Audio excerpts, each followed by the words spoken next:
আসসালামু আলাইকুম, সবাইকে শুভেচ্ছা জানাচ্ছি।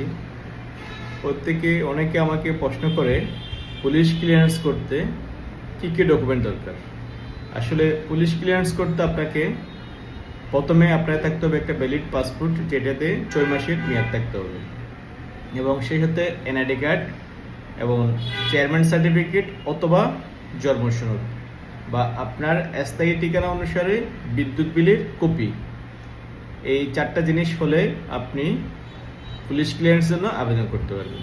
এবং পুলিশ ক্লিয়ারেন্সের জন্য এই জিনিস থাকলেই কি আপনি আবেদন করতে পারবেন? সেক্ষেত্রে আপনাকে পাসপোর্টটা কোনো একটা গ্যাজেটেড অফিসার থেকে অ্যাটেস্টেড করে নিতে হবে।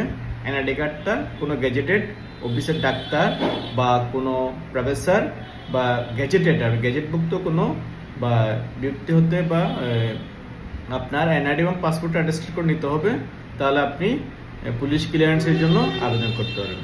এবং পুলিশ ক্লিয়ারেন্সের আবেদন হওয়ার পরে আপনাকে যে থানার অধীনে আপনার অ্যাড্রেস, আপনার যদি মনে করেন আপনার বাড়ি হচ্ছে চট্টগ্রামের সাতকানিয়া থানা থেকে একজন পুলিশ অফিসার আপনার সাথে যোগাযোগ করবে, বলবে আপনার পুলিশ ক্লিয়ারেন্স জন্য আবেদন করছেন, আপনি আমার সাথে যোগাযোগ করবেন। যখন ওই পুলিশ অফিসারের সাথে যোগাযোগ করতে যাবেন, তাহলে আপনাকে ওই অরিজিনাল পাসপোর্টটা নিয়ে যেতে হবে, এনআইডি কার্ডটা নিয়ে যেতে হবে, চেয়ারম্যান সার্টিফিকেট অথবা জন্ম সনদটা নিয়ে যেতে হবে এবং বিদ্যুৎ বিলের অরিজিনাল কপিটা নিয়ে যেতে হবে।